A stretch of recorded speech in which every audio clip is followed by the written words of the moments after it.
كلنا اتفرجنا على أفلام مصاصين دماء، وأغلب جيل التسعينات اتربى على أفلام دراكولا، وكلنا مقتنعين إن الحاجات دي كلها خيال، وإن مفيش حد بيشرب دم حد أو بيتغذى عليه. بس عايز أقولك يا صديقي إن في شخص حقيقي ورا كل القصص دي، وإن فعلا في وقت من الأوقات كان موجود دراكولا حقيقي. فتعالى كده أنا وإنت نشوف الحكاية من البداية.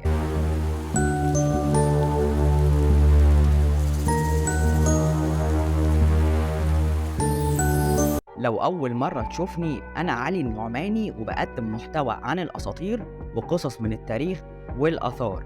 فلو أنت بتحب النوعية دي من الفيديوهات، اشترك في القناة وفعل زر الجرس عشان يوصلك كل جديد. ومن غير رغي كتير، يلا بينا أنا وأنت نبدأ في حكاية النهاردة. الموضوع من بدايته إن في العصر الفيكتوري كان في شخص اسمه برام ستوكر.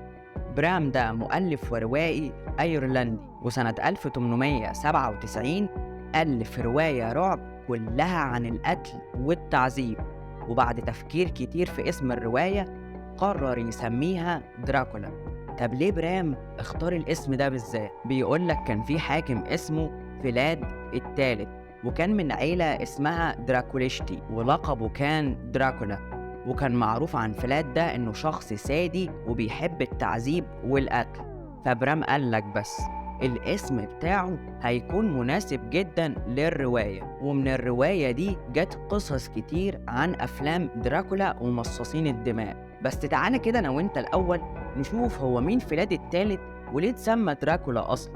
فيلاد الثالث اتولد سنة 1431، وكان حاكم على ولاية اسمها فالاجيا بالروماني، وولاشيا بالإنجليزية، والأفلاق بالتركي. وكان بينتمي لجماعة اسمها عصبة التنين، وده كان اتحاد سري من حكام ونبلاء أوروبا الوسطى، واتعمل علشان يهاجم الحكم العثماني. ولقب فيلاد جوه الاتحاد ده كان دراكولا، ودراكولا باللاتينية يعني ابن التنين، وبالرومانية الحديثة معناها ابن الشيطان.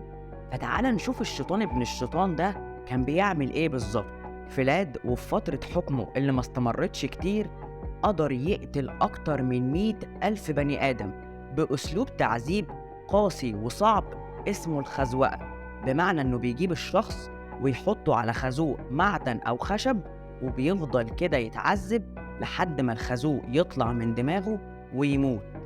وأغلب اللي كان بيقتلهم كانوا من الأتراك، وجزء تاني من الناس اللي كانت بتحاول إن هي تعارضه. وبسبب طريقته في القتل لقبوه بفيلاد المخزوق. ومن بشاعته وسديته هجم على منطقة اسمها براشوفيا لمجرد إن هم كانوا بيعارضوه، وهو كان شاكك إن هم بيتآمروا عليه وعلى الولاية بتاعته، وقتل أغلب السكان اللي كانوا فيها، وتقريبا كان عددهم 30,000 بني آدم، وكلهم اتعذبوا بطريقة الخزوقة. ولأنه شخص مريض نفسي كان قاعد بيتفرج عليهم وهم بيتعذبوا وبيطلعوا في الروح، لا وكمان البجح كان قاعد بياكل، وساب جثثهم تتعفن، والطيور الجارحة كانت بتنهش في لحمهم.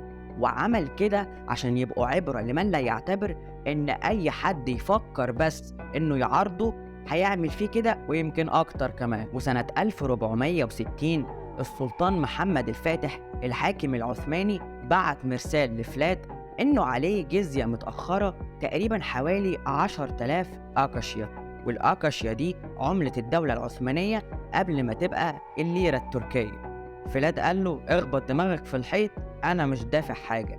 فيلاد عمل كده عشان كان عارف إنه لو دفع الجزية فده معناه إنه هو خاضع للحكم العثماني، وهو أصلا موجود جوه اتحاد بيهاجم الحكم العثماني وعايزين يخلصوا منه.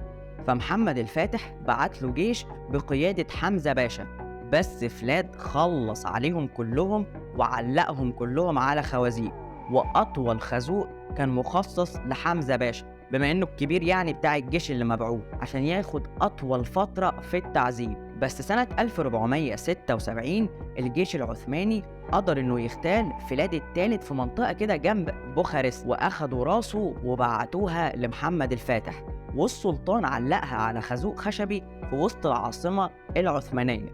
عبرة برضو عشان أي حد يفكر إنه يهاجم الدولة العثمانية أو ما يدفعش الجزية هنجيبه وهنعلقه من راسه. ومن الشخصية التاريخية دي جت أغلب قصص دراكولا ومصاصين الدماء. أي نعم فلاد التالت ما كانش بيمص دم حد، بس أهدر دم أكتر من 100,000 بني آدم. وبس يا سيدي، هي دي كل الحكاية.